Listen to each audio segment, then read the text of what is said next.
স্বাগত জানাচ্ছি বেঙ্গল স্টার নিউজে। বিস্তারিত দেখতে থাকুন। মহেশতলায় আকরাই মুসলিম সম্প্রদায়ের পালিত হলো ইজতেমা। দক্ষিণ চব্বিশ পরগনার মহেশতলার আকরাই পালিত হলো মুসলিম সম্প্রদায়ের ইজতেমা। কয়েক লক্ষ লক্ষ মানুষের সমাগম। ডায়মন্ড হারবার জেলা পুলিশের উদ্যোগে গোটা এলাকায় পুলিশের কড়া নিরাপত্তার পাশাপাশি পুলিশের উদ্যোগে করা হয় মেডিকেল ক্যাম্প। ইজতেমায় এসে এক যুবক অসুস্থ হয়ে পড়লে অ্যাম্বুলেন্স করে পাঠানো হয় চিকিৎসার জন্য। দেখুন বিস্তারিত ডেস্কে। Bureau report, Bengal star news.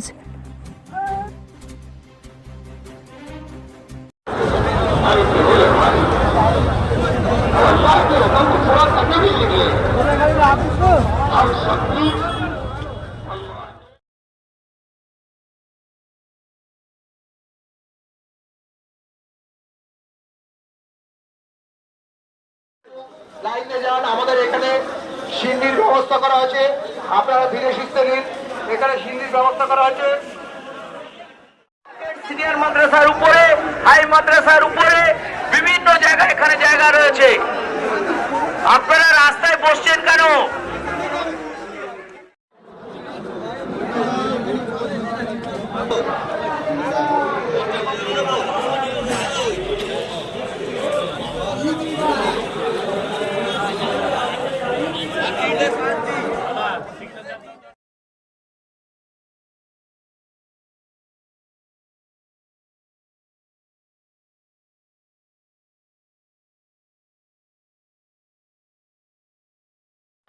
Hafizul Ishaq মিদ্দে এবং মৌলানা মনিরুজ্জামান এই জামাত যাবে কঙ্গো। আর একটা পাশাপাশি জামাত, এই জামাত যাবে মালয়েশিয়া। তারা ভিতর দিকে আপনারা এগিয়ে যান। মাদ্রাসা মাঠ এবং হাই মাদ্রাসা সব এখনো পর্যন্ত ফাঁকা আছে।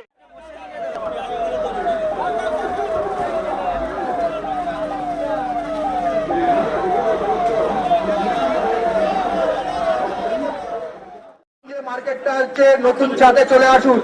উজির আলী মার্কেটের ছাদে যারা উঠেছেন তাদের কাছে অনুরোধ, আপনারা ওই ছাদটা ছেড়ে দিন। আপনাদের কাছে আমাদের অনুরোধ, আপনারা ওই ছাদটা ব্যবহার করবেন না। উজির আলী মার্কেটে যারা উঠেছেন তাদের কাছে আমাদের অনুরোধ, আমাদের যারা ভলেন্টিয়ার আছে তাদের কাছে আমরা বলছি, আপনারা উজির আলী মার্কেটের যে ছাদটায় উঠেছে যারা, তাদেরকে নামিয়ে দেওয়ার ব্যবস্থা করুন। পাশের যে ছাদগুলো আছে সেই ছাদে যাতে আসে সেই ব্যবস্থা করে দেন। যে ভাই ভিডিও করছেন আপনারা প্রত্যেকে পারলে ওই ছাদ থেকে ফাঁকা করিয়ে দেন। ভিতরে গার্লস যে মাদ্রাসা আছে তার মাঠ যথেষ্ট ফাঁকা আছে। ভিতরে যে গার্লস মাদ্রাসা